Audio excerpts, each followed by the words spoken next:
Yakub alaihissalam adalah putra dari Nabi Ishak.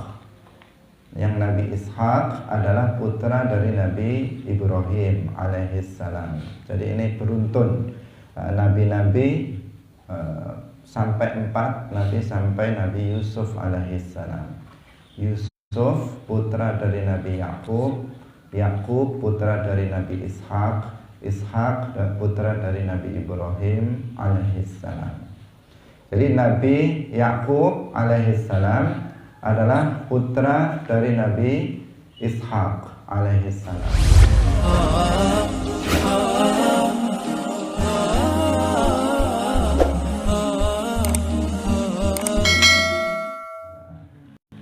Qala al-mu'allif rahimahullahu ta'ala Lutun wa Ismailu Ishaqun kadza Ya'qubu Yusufun wa Ayyubu kadza. Ya'qub alaihissalam, Nabi Ya'qub alaihissalam adalah putra dari Nabi Ishak. Yang Nabi Ishak adalah putra dari Nabi Ibrahim alaihissalam. Jadi ini beruntun nabi-nabi sampai 4 nabi sampai Nabi Yusuf alaihissalam. Yusuf putra dari Nabi Yakub, Yakub putra dari Nabi Ishak, Ishak putra dari Nabi Ibrahim alaihissalam. Jadi Nabi Yakub alaihissalam adalah putra dari Nabi Ishak alaihissalam. Telah kita jelaskan sebelumnya bahwa Nabi Ibrahim alaihissalam di masa tuanya itu diberikan anugerah berupa dua putra. Satu yaitu Nabi Ismail alaihissalam dari Hajar. Kemudian yang kedua Nabi Ishak alaihissalam dari Sayyidah Sarah. Kemudian Nabi Ishak alaihissalam ini memiliki putra yaitu Nabi Yakub alaihissalam. Nama lain dari Nabi Yakub adalah Israel. Sehingga ketika kita mengenal Bani Israel, artinya adalah keturunan dari Nabi Yakub alaihissalam. Jadi Bani Israel yang dari sana terlahir para nabi yang jumlahnya sangat banyak sekali. Ribuan para nabi berasal dari Bani Israel. Itu adalah keturunan dari Nabi Yakub alaihissalam. Hadirin rahimakumullah, Nabi Yakub alaihissalam lahir di Palestina di tempat ayahnya. Beliau tinggal di sana dari kecil, dari lahir sampai kemudian dewasa bersama ayahnya Nabi Ishak alaihissalam.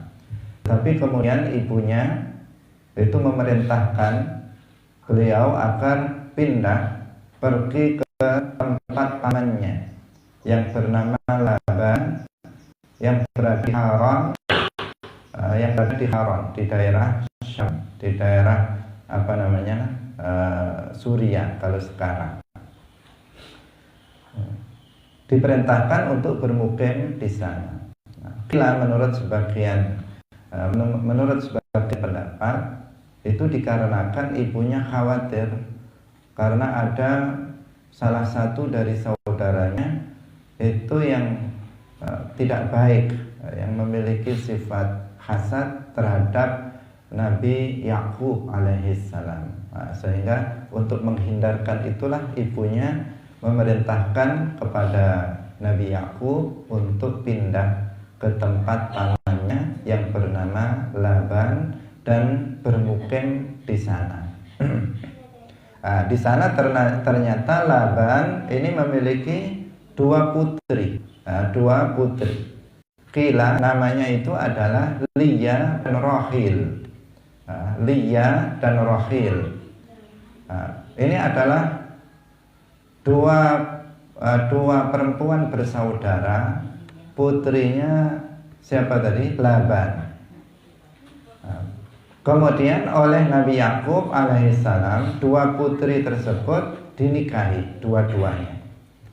Ini diperbolehkan dalam syariat Nabi Yakub alaihissalam. Nah, tetapi kemudian syariat ini dihapus atau dinasakh dalam syariat Nabi Musa alaihissalam dalam Taurat. Demikian juga dalam syariat Nabi Muhammad Sallallahu Alaihi Wasallam itu tidak diperbolehkan menikahi dua saudari, dua perempuan bersaudara sekaligus. Dalam syariat Nabi Muhammad tidak diperbolehkan, diharamkan. Demikian juga dalam syariat Musa itu diharamkan. Tetapi itu dahulu pernah diperbolehkan dalam syariat Nabi Yakub alaihissalam. Terbukti ini Nabi Yakub alaihissalam itu menikahi Liyah dan Rachel. Yang mana Liyah dan Rachel itu adalah dua putri dari Laban.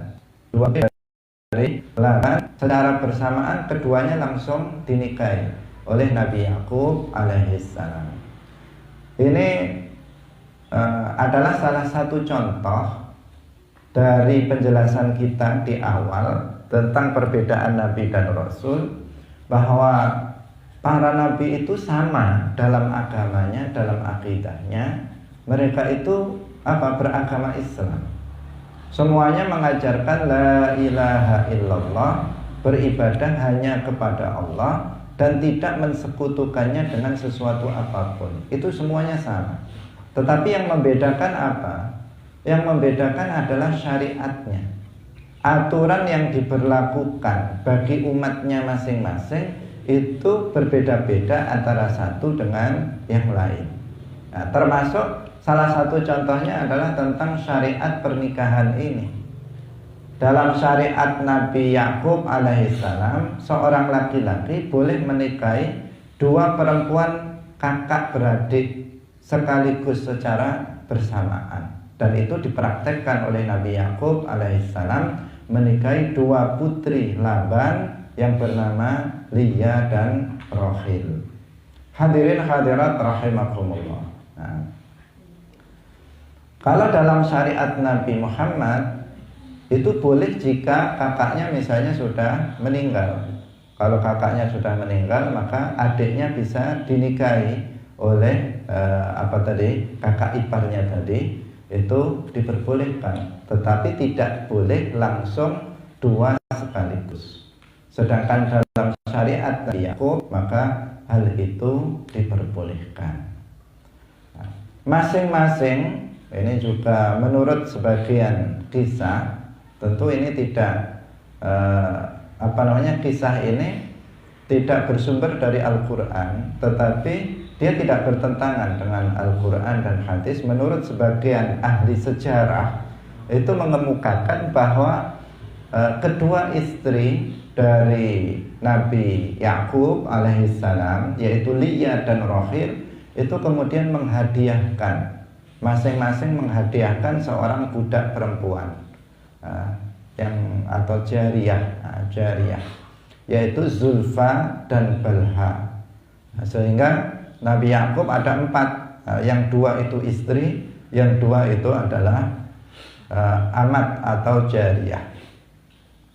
Dari 2 istri dan 2 jariyah ini, kemudian Nabi Yakub alaihissalam itu dikaruniai 12 putra. 12 putra. Sedangkan 12 putra itu dari masing-masing itu ada rinciannya. Masing-masing berapa dan siapa saja namanya, tetapi tidak kita sebutkan di sini. Jadi yang dari siapa namanya, Rachel, itu terlahir 2 yang sering kita kenal, yaitu Nabi Yusuf alaihissalam dan Binyamin. Binyamin dan Nabi Yusuf itu berasal dari ibu yang bernama Rachel. Sementara yang lain, berarti yang 10 itu dibagi dari 3 istri lainnya, 1 istri dan 2 jariyah. itu semuanya memiliki putra, sedangkan yang Nabi Yusuf dan Binyamin itu berasal dari ibu yang bernama Rahil. Hadirin hadirat kaum muslimin rahimakumullah. Nabi Yakub alaihi salam sebagaimana seluruh para nabi yang lainnya, beliau diperintahkan oleh Allah, beliau diutus Allah untuk mengajak umat manusia masuk ke dalam agama Islam, beribadah hanya kepada Allah dan meninggalkan peribadahan kepada selain Allah. Itulah misi para nabi seluruhnya. Seluruhnya seperti itu. Dalam Al-Quran Allah Subhanahu wa ta'ala berfirman, "Falamma i'tazalahum wa ma ya'buduna min dunillahi wa habna lahu Ishaqa wa Ya'qub wa kullan ja'alna nabiyyan." Maka ketika Nabi Ibrahim sudah menjauhkan diri dari mereka dan dari apa yang mereka sembah selain Allah, kami anugerahkan kepadanya Ishak dan Yakub. Ishak, kemudian putranya Yakub, dan masing-masing kami angkat menjadi seorang nabi. Dan berarti tugasnya itu adalah sama, yaitu menyeru untuk beribadah hanya kepada Allah Subhanahu wa ta'ala. Hadirin hadirat rahimakumullah. Nabi Yakub alaihissalam, kisahnya berkaitan dengan Nabi Yusuf alaihissalam. Dalam Al-Quran surat Yusuf yang secara panjang lebar menjelaskan tentang kisah Nabi Yusuf alaihissalam, itu banyak dijelaskan tentang juga Nabi Yakub alaihissalam, karena Nabi Yusuf adalah putra dari Nabi Yakub. Ketika diceritakan kisahnya di dalam Al-Quran tentang Nabi Yusuf, nama Nabi Yakub alaihissalam itu juga disebutkan di sana. Hadirin rahimakumullah. Yakub alaihissalam itu wafat ketika umurnya lebih dari 100 tahun. Setelah berkumpul bersama Nabi Yusuf selama 17 tahun.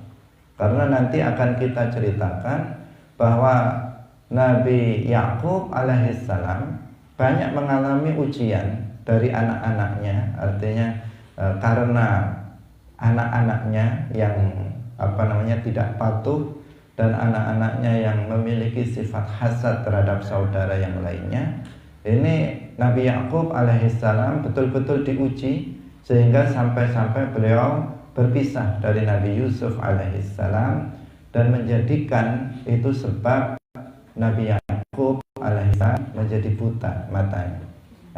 Sampai kemudian setelah 17 tahun berpisah dengan Nabi Yusuf, setelah sekian tahun, tidak disebutkan tahunnya, kemudian bisa bertemu kembali dengan Nabi Yusuf.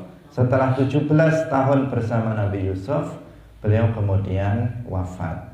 Wafatnya beliau dimakamkan, berwasiat, karena memang beliau berwasiat untuk dimakamkan di dekat ayahnya, yaitu Nabi Ishak, dan kakeknya Nabi Ibrahim. Kumpul di sana di Madinatul Khalil di Palestina. Para kumpulan makam-makam keluarga dari Nabi Ibrahim. Ada Nabi Ibrahim, ada Nabi Ishak, ada Nabi Yakub. Kemudian Nabi Yusuf nanti juga, meskipun beliau di Mesir, tetapi juga beliau berwasiat agar jasadnya itu juga dibawa ke Palestina, sehingga kemudian dibawa oleh Nabi Musa alaihissalam ke sana. Hadirin hadirat kaum muslimin rahimakumullah. Kemudian Nabi Yusuf alaihissalam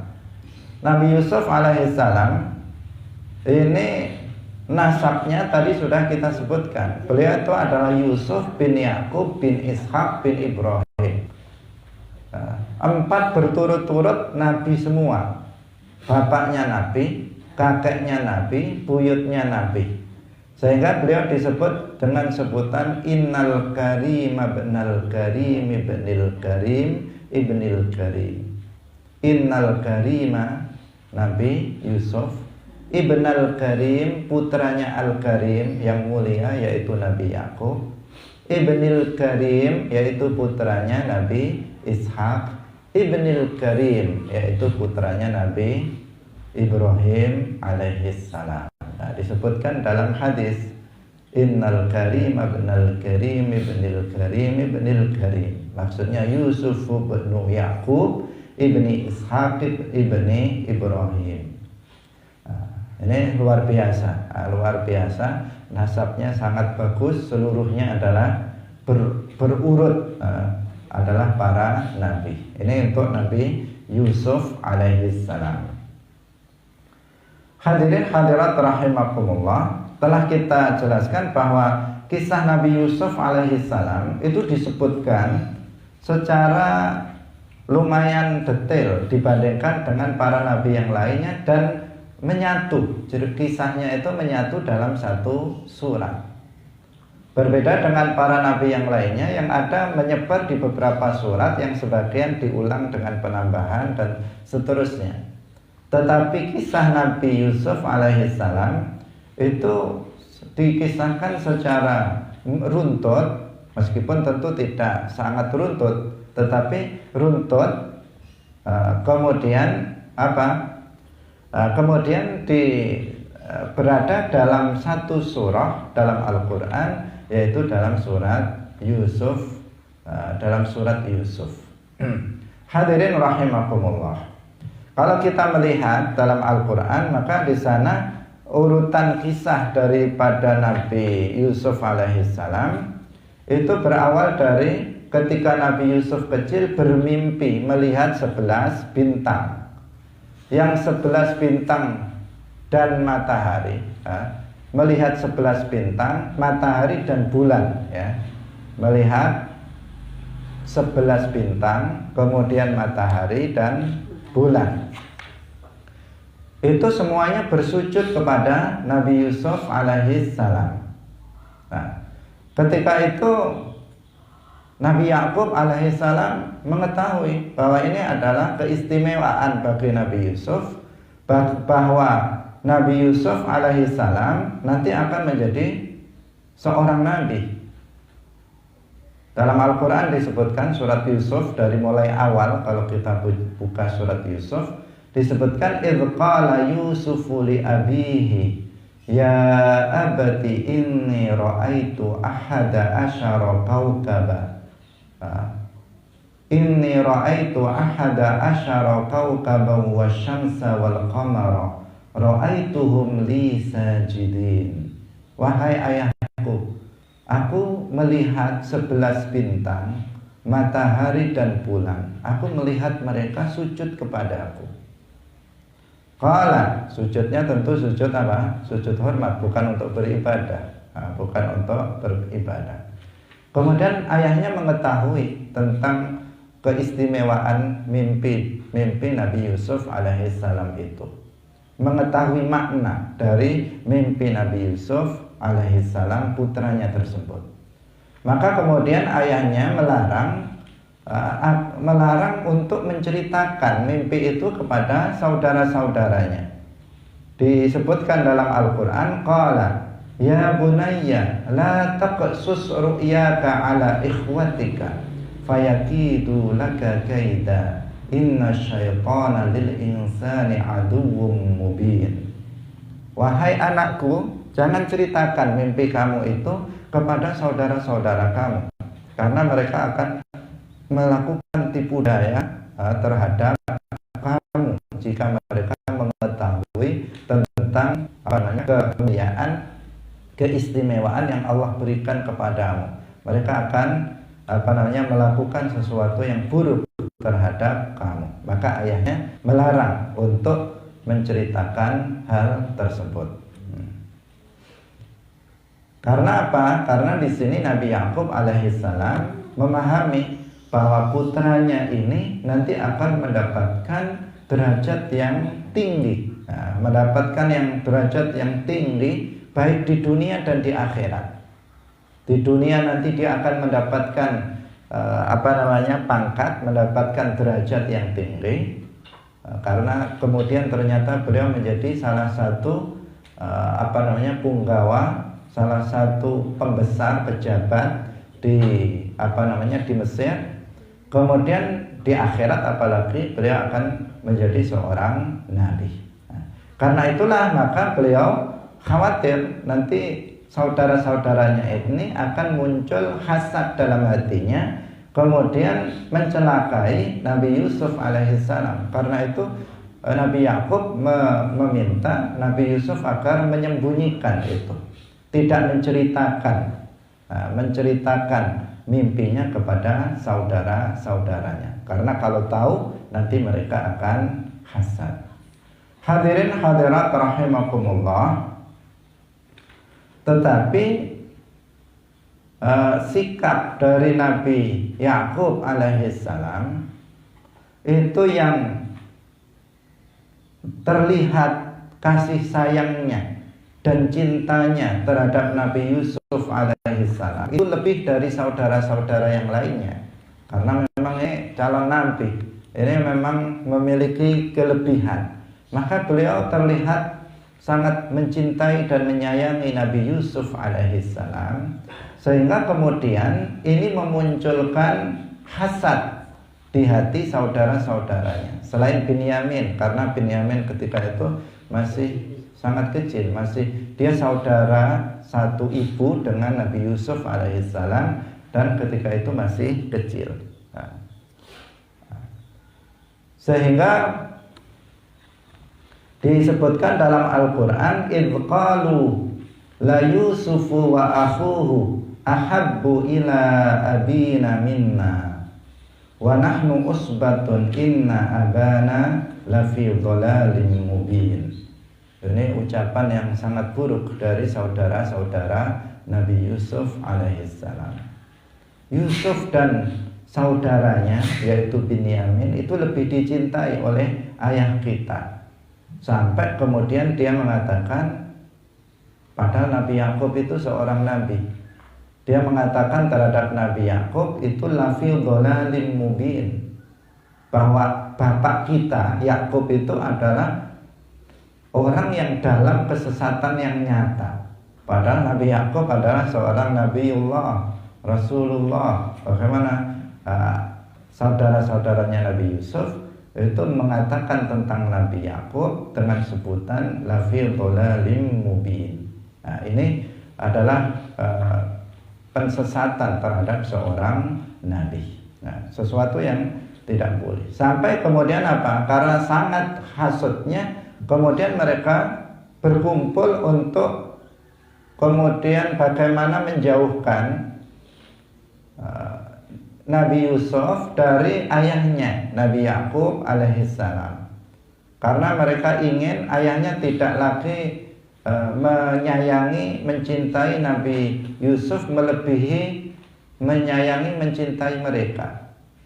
Maka kemudian mereka di antara sesama mereka mengatakan, disebutkan juga di dalam Al-Quran, uqtulu Yusufa awitrahuhu ardan yakhlu lakum wajhu abikum wa takunu min ba'dihi qauman shalihin. Jadi mereka berusaha apa? Berusaha untuk mencelakai Nabi Yusuf alaihissalam. Ada yang berpendapat itu dibunuh saja. Jadi saudara-saudara Nabi Yusuf. Tetapi ada kemudian jangan dibunuh, tetapi kita lemparkan saja ke dasar sumur agar diambil oleh orang-orang. Jadi artinya mereka intinya apa? Saudara-saudaranya Nabi Yusuf itu ingin Nabi Yusuf itu nggak ada lagi di rumah mereka, dan ayahnya tidak lagi kemudian cintanya kepada Nabi Yusuf itu melebihi dari cintanya terhadap mereka, ingin menjauhkan dari Nabi Yusuf, sehingga sampai ada yang berpendapat dibunuh saja. Nah, ini seperti yang tadi kita baca, uqtulu Yusuf. Ada yang berpendapat seperti itu. Tetapi ada yang kemudian berpendapat jangan dibunuh, tetapi awit rahuhu ardon. Artinya di sini dibuang saja Nabi Yusuf itu ke sumur, kemudian biar kemudian tidak tidak lagi dilihat atau bersama ayahnya. Hadirin hadirat rahimakumullah. Qala qailun minhum la taqtulu Yusufa. Ini tadi yang kita katakan. Wa alquhu fi ghayabatil jubbi yaltaqithu ba'du sayyarati in kuntum fa'ilin. Jadi mereka berarti bermusyawarah ketika itu bagaimana menyingkirkan Nabi Yusuf alaihis salam. Nah, akhirnya apa? Mereka bersepakat untuk tidak membunuh Nabi Yusuf alaihis salam. Nah, tetapi mereka bersepakat untuk membuang Nabi Yusuf ke sumur. Nah, kemudian mereka pun datang kepada ayahnya Nabi Yakub alaihissalam dengan alasan mereka ingin membawa Nabi Yusuf adiknya itu untuk bermain. Dia ajak jalan-jalan adiknya itu untuk bermain bersama dan makan-makan bersama mereka. Maka kemudian ayahnya ini memberikan izin. Ini kita secara singkat ceritanya, memberikan izin. Sebenarnya sudah merasa berat karena ayahnya ini sudah merasa merasa ada hal yang kurang baik yang akan dilakukan oleh saudara-saudaranya Nabi Yusuf terhadap Nabi Yusuf alaihissalam. Tetapi pada akhirnya karena mereka memang secara zahir itu menampakkan ingin main-main dengan Nabi Yusuf, ingin makan-makan bersama Nabi Yusuf.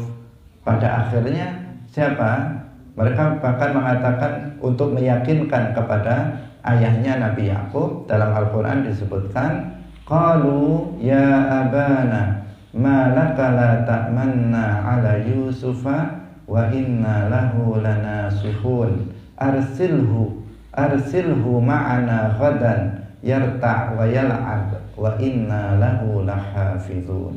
Jadi berjanji untuk menjaga Nabi Yusuf alaihissalam, biar dia main-main dengan kita, makan-makan dengan kita, kami akan menjaga Nabi Yusuf alaihissalam. Disebutkan dalam Al-Quran seperti itu. Sehingga ayahnya mengatakan, ini kekhawatiran yang sebelum diizinkan tadi, dalam Al-Quran juga disebutkan, qala inni la yahzununi an tadhhabu bihi wa akhafu an ya'kulahu dhi'bu wa antum anhu ghafilun. Saya ini khawatir kalau Yusuf ini pergi bersama kalian, nanti kalian lalai, kemudian Nabi Yusuf dimakan oleh serigala. Ayahnya sudah mengatakan seperti itu. Saya khawatir, saya takut nanti kalau Yusuf adik kalian ini bermain-main bersama kalian, kemudian kalian lalai, lupa, tidak menjaganya, maka nanti akan dimakan oleh oleh serigala.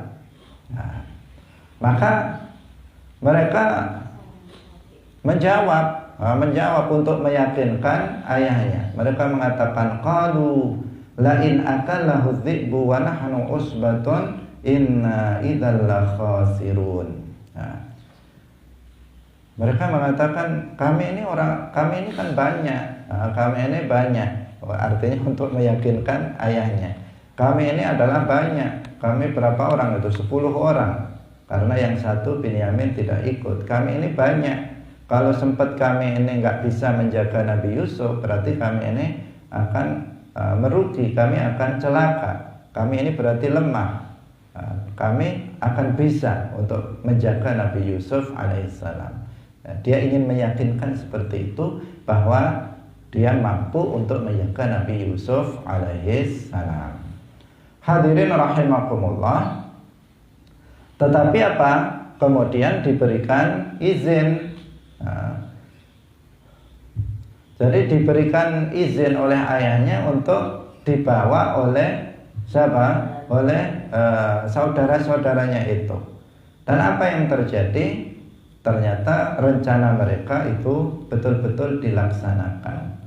Falamma dhahabu bihi wa ajma'u ayaj'aluhu fi ghayabatil jubbi wa auhayna ilaihi latunabbi'annahum bi amrihim hadza wa hum la yash'urun. Jadi dilakukan betul-betul. Nabi Yusuf itu kemudian dipekang, kemudian dimasukkan ke dalam sumur.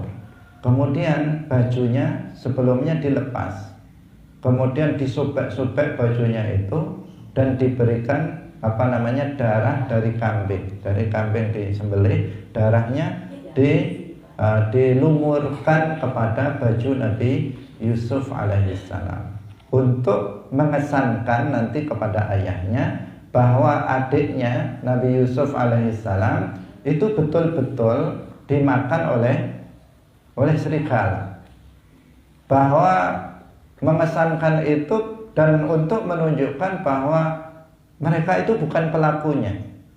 Saudara Nabi Yusuf itu bukan pelakunya, tetapi pelakunya adalah serigala itu yang membunuhnya. Jadi bajunya disobek-sobek kemudian dilumuri dengan darah kambing itu, sehingga mereka datang kepada bapaknya ya Nabi Yakub alaihissalam dengan bersandiwara, dengan menipu bapaknya. Bapaknya seorang nabi ditipu dengan berakting di hadapan Nabi Yakub alaihissalam ayahnya.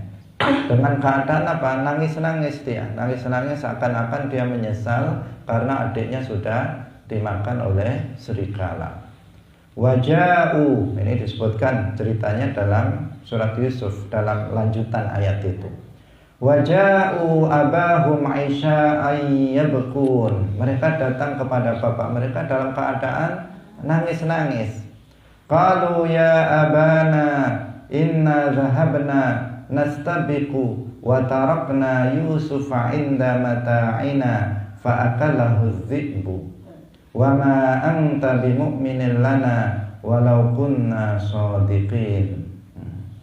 Wahai ayahku, ketika kami itu berlari-lari berlomba-lomba, kami tinggal Nabi Yusuf di tempat tempat barang-barang kita. Tiba-tiba ketika kita tinggal, dia dimakan oleh serigala. Kamu pasti tidak percaya kepadaku meskipun kami ini itu benar-benar jujur. Ini omongan untuk apa? Untuk meyakinkan kepada bapaknya bahwa betul-betul menurut mereka itu Nabi Yusuf itu telah dimakan oleh serigala. Kemudian mereka disebutkan dalam Al-Quran, waja'u ala qamisihi bidamin kadzib qala bal sawwalat lakum anfusukum amra fasabrun jamil wallahul musta'anu ala ma tasifun. Jadi inilah yang dilakukan oleh saudara Nabi Yusuf. Jadi datang ini yang kuat ya, bukti yang kuat bagi mereka meskipun bukti itu direkayasa. Dari sekarang pun ya banyak orang di pengadilan membawa bukti yang direkayasa. Ini sudah terjadi sejak Nabi Yusuf alaihissalam. Bukti ada di depan mata, terlihat Nabi Yakub alaihissalam ini bajunya sobek-sobek dan bajunya ada darah.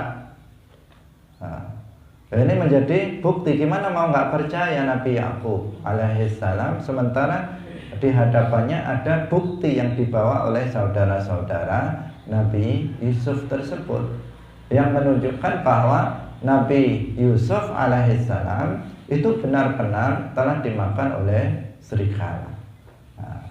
Hadirin hadirat rahimakumullah.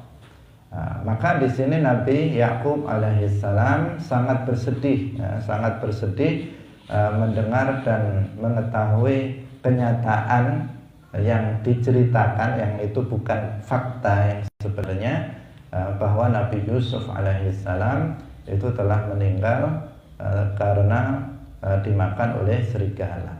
Tetapi itu hanya rekayasa, yang sebenarnya Nabi Yusuf alaihissalam itu tidak meninggal, tetapi beliau dilemparkan ke buah sumur, tapi bukan sumur yang kemudian menjadikan beliau itu meninggal di dalam sumur tersebut. Sampai kemudian ada rombongan kafilah yang dijual, rombongan kafilah yang kemudian menyelamatkan Nabi Yusuf alaihissalam, kemudian menjual Nabi Yusuf itu kepada Al-Aziz, seorang menteri di Mesir.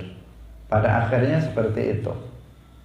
Dalam Al-Quran disebutkan lanjutan dari ayat tadi, waja'at sayyaratun fa'arsalu waridahum fa'adla dalwah qala ya bushra hadha ghulam fa'asarruhu bida'ah wallahu alimun bima ya'malun wa syarauhu bithamanin bakhsin darahima ma'dudatin wa kanu fihi minaz zahidin. Jadi datanglah sayyarah, tadi bukan mobil seperti kalau bahasa sekarang ini, yang menunjukkan bahwa bahasa itu ada perkembangan. Bahasa Arab itu ada perkembangan. Maka ketika kita memahami Al-Quran, maka kita harus memahaminya berdasarkan mufradat pada masa Al-Quran diturunkan. Jangan mengikuti makna mufradat kosakata pada masa sekarang, karena bahasa Arab itu berkembang.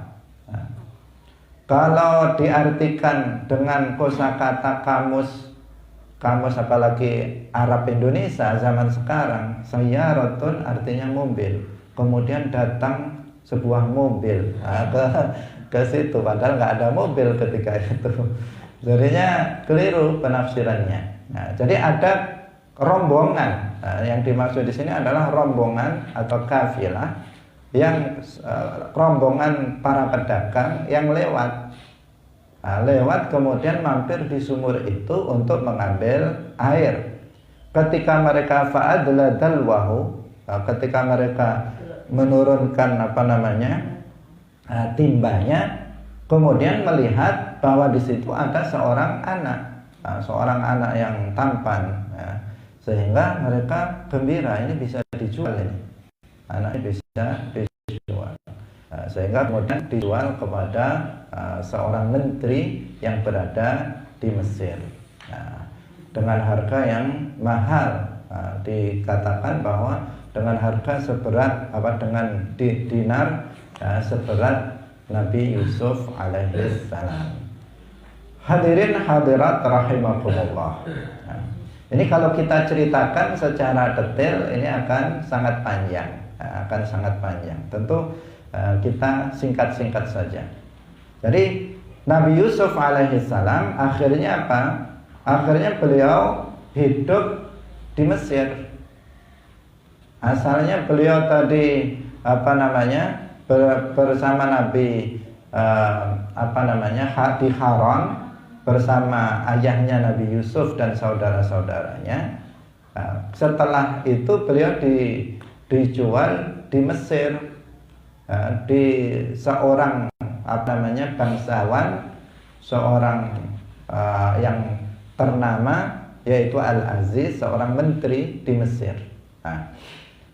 Dari situ Nabi Yusuf alaihissalam dibesarkan. Di rumah itu Nabi Yusuf alaihissalam dibesarkan, sampai kemudian terjadi fitnah terhadap Nabi Yusuf alaihissalam di rumah itu, yaitu oleh istri dari Al-Aziz.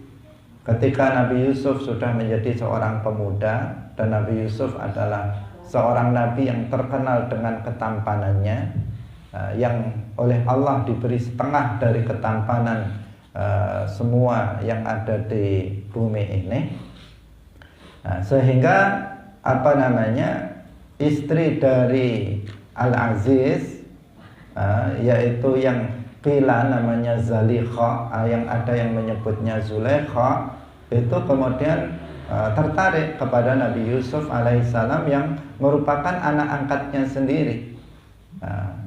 yang sudah kita ceritakan kemarin kisahnya, yaitu Zalikhah ingin memaksa Nabi Yusuf alaihissalam untuk berzina dengannya, sampai kemudian terjadi peristiwa yang sudah kita ceritakan, tidak kita ulang lagi. Yang intinya ada kisah yang tidak benar dan ada kisah yang benar. Kisah yang benar, Zulaikha yang memaksa dan Nabi Yusuf itu menghindar. Nabi Yusuf dari awal sudah menghindar sampai kemudian ketahuan oleh suaminya, dan seorang bayi itu menjadi saksi bahwa Nabi Yusuf alaihissalam itu tidak bersalah. Yaitu ketika melihat bahwa bajunya itu yang sobek di bagian belakang bukan di bagian depan, itu menjadi bukti bahwa Nabi Yusuf alaihissalam itu tidak bersalah, dan yang bersalah adalah Zulaikha, istri dari Al-Aziz. Nah, ini bisa dirujuk kembali pada pertemuan sebelumnya ketika kita membahas tentang kemaksuman para nabi, kemaksuman atau ismatu al-anbiya. Pada pertemuan sebelumnya. Hadirin hadirat kaum muslimin rahimakumullah. Tetapi telah kita ceritakan dulu bahwa meskipun Nabi Yusuf alaihissalam itu tidak bersalah, tetapi pada akhirnya ternyata Nabi Yusuf alaihissalam tetap dipenjarakan karena Al-Aziz tidak ingin tidak ingin bahwa keluarganya tercemar. Meskipun dia tahu kebenaran, tetapi tetap Nabi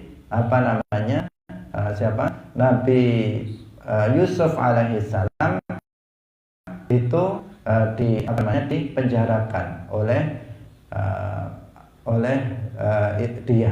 Al-Aziz itu atas tuduhan yang itu tidak dilakukan oleh Nabi Yusuf alaihissalam. Hadirin hadirat rahimakumullah. Tetapi namanya, istilahnya orang sekarang, sesembunyi-sembunyinya, gimana istilahnya itu, menyembunyikan bangkai, maka akan tercium juga baunya. Meskipun disembunyikan di mana, kalau bangkai maka akan tercium juga. Artinya apa? Di sini meskipun sudah berusaha disembunyikan oleh Al-Aziz, ternyata gosip itu keluar, sehingga kaum perempuan, biasa kaum perempuan itu mendengar bahwa Imra'atul Aziz telah melakukan perbuatan yang tidak baik terhadap putra angkatnya Nabi Yusuf alaihissalam, sehingga menjadi pembicaraan di kalangan ibu-ibu. Ibu-ibu itu ngerasani semua istrinya, gimana ini istri Al-Aziz ini, masa dia melakukan seperti itu kepada anaknya sendiri, dan seterusnya. Nah, banyak pokoknya isu-isu itu, sehingga terdengar oleh Al-Aziz, terdengar oleh Al-Aziz sendiri, sehingga kemudian disebutkan dalam Al-Quran tentang itu. Wa qala niswatun fil madinati imra'atil azizi turawidu fataha an nafsihi qad saghafaha hubba inna lanaraha fi dhalalin mubin. Artinya dicela, Imra'atul Aziz itu dicela. Gimana itu Imra'atul Aziz itu? Masa dia memaksa anaknya sendiri, seorang pemuda yang ada di rumahnya, untuk berzina dengannya. Dia itu betul-betul orang yang fi dhalalim mubin, orang-orang yang betul-betul sesat. Falamma sami'at bimakrihinna arsalat ilaihinna wa'tadat lahunna muttaqa'aw wa atat kulla wahidatin minhunna sikina wa qalat ikhruj alaihinna falamma ra'aynahu akbarnahu wa qatta'na aydiyahunna wa qulna hasya lillah ma hadza bashara in hadza illa malakun karim. Jadi ketika Imra'atul Aziz mendengar seperti itu, kemudian Yusuf alaihissalam. Maka ibu-ibu itu kemudian dikumpulkan. Ibu-ibu yang suka menggosipkan dirinya, dia kan sakit hati, Imra'atul Aziz ini. Gimana mereka menuduh sembarangan, karena mereka belum tahu tentang Nabi Yusuf alaihissalam. Maka kemudian ibu-ibu dikumpulkan oleh Imra'atul Aziz ini. Ketika dikumpulkan, mereka masing-masing itu diberi buah dan pisau, Kemudian Nabi Yusuf alaihissalam diperintahkan untuk keluar. Ketika melihat Nabi Yusuf alaihissalam, mereka kemudian memotong tangan-tangannya sendiri. Memotong tangan-tangannya sendiri, tertegun melihat ketampanan Nabi Yusuf alaihissalam, sehingga mengatakan, ma hadza basyara in hadza illa malakun karim. Ini bukan manusia, ini adalah malaikat yang mulia. Sehingga tangannya itu terpotong oleh pisau yang tanpa dia menyadari. Karena apa? Takjub dengan ketampanan Nabi Yusuf alaihissalam. Hadirin hadirat kaum muslimin rahimakumullah. Tapi tadi kemudian Nabi Yusuf alaihissalam tetap di penjara, sampai kemudian Nabi Yusuf alaihissalam di dalam penjara, beliau berdakwah agama Islam di dalam penjara. Ini ceritanya masih banyak tentang Nabi Yusuf alaihissalam. Insya Allah akan kita lanjutkan. Semoga bermanfaat, karena kisah-kisah ini yang diceritakan dalam Al-Quran itu mengandung sebuah pelajaran yang juga untuk kita ketahui. Barakallahu fikum, wallahu muwaffiq ila aqwamit thoriq. Wassalamualaikum warahmatullahi wabarakatuh.